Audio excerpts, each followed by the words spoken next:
بسمة بغداد، قصة إصرار ونجاح، نموذج يؤخذ للسير على خطاه. كل ما يتعلق بالناشطة والبلوجر بسمة بغداد سيذكر في هذا الفيديو.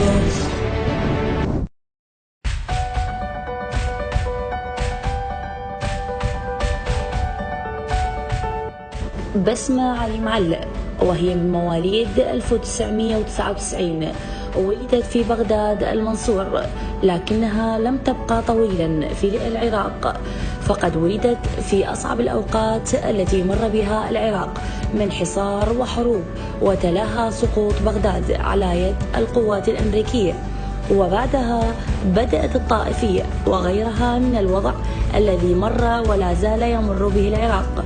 وبسبب هذه الأوضاع اضطر والد بسمة للهجرة إلى عمان وبعدها إلى سوريا، ومن ثم استقروا في أمريكا، وهي الدولة التي عاشت فيها أغلب سنين عمرها.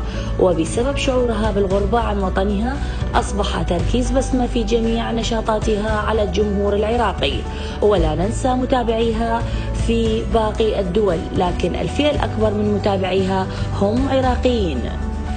لم يكن هذا مؤثرا على طموح بسمة، بل جعلت منه سلما للصعود به والوصول إلى طموحها ومبتغاها. وفي صباح كل يوم تقوم بسمة بكتابة أهدافها اليومية وكيفية إتمامها وعدم ترك أي هدف لليوم التالي. فعند إتمام جميع أهدافها تقوم بمكافأة نفسها بنفسها كتشجيعا لها لإتمام أهداف اليوم التالي.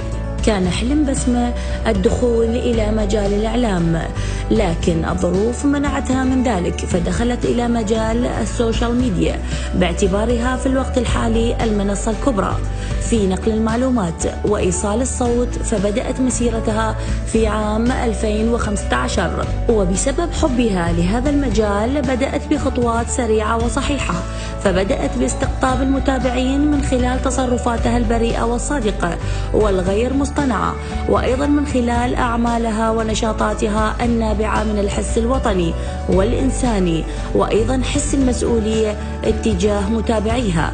فهي تظن أنها مؤتمنة على تقديم النصائح المفيدة إليهم.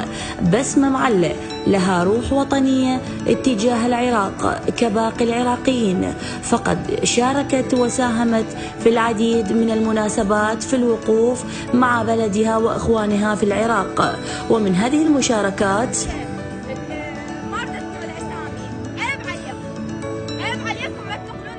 واجهت بسمة الكثير من المشاكل والعوارض عند دخولها إلى هذا العالم، لكن إصرارها وعزمها للوصول إلى القمة جعل منها أكثر قوة وأعطاها الشجاعة الكافية لتحمل هذه الصعاب واجتيازها.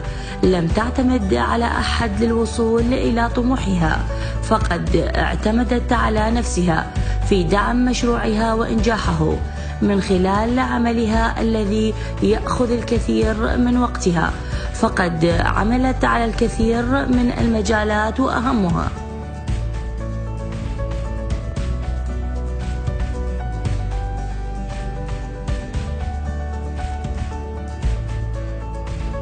وأيضا حبها لمشروعها ووقتها المستغرق في عملها لم يلهيها عن دراستها واجتهادها في حياتها العلمية، فقد حصلت على العديد من الشهادات العلمية وهي في أصعب أوقاتها.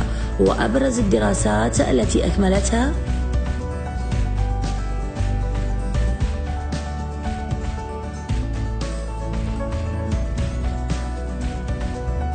تحاول بسمة أن تقدم النصائح المفيدة لمتابعيها، نصائح لحياتهم العامة وحياتهم الاجتماعية، ومن خلال عرض المنتجات المفيدة لهم. وأيضا تحاول جاهدة في تقديم الفرحة لهم من خلال جوائز مادية ومعنوية. واستطاعت في الأيام القليلة الماضية من تقديم أكبر مسابقة على مواقع التواصل الاجتماعي استطاعت من خلالها تقديم جوائز كبيرة وقيمة، حتى أصبح عدد الفائزين في المسابقة 100 فائز. ومن أبرز الجوائز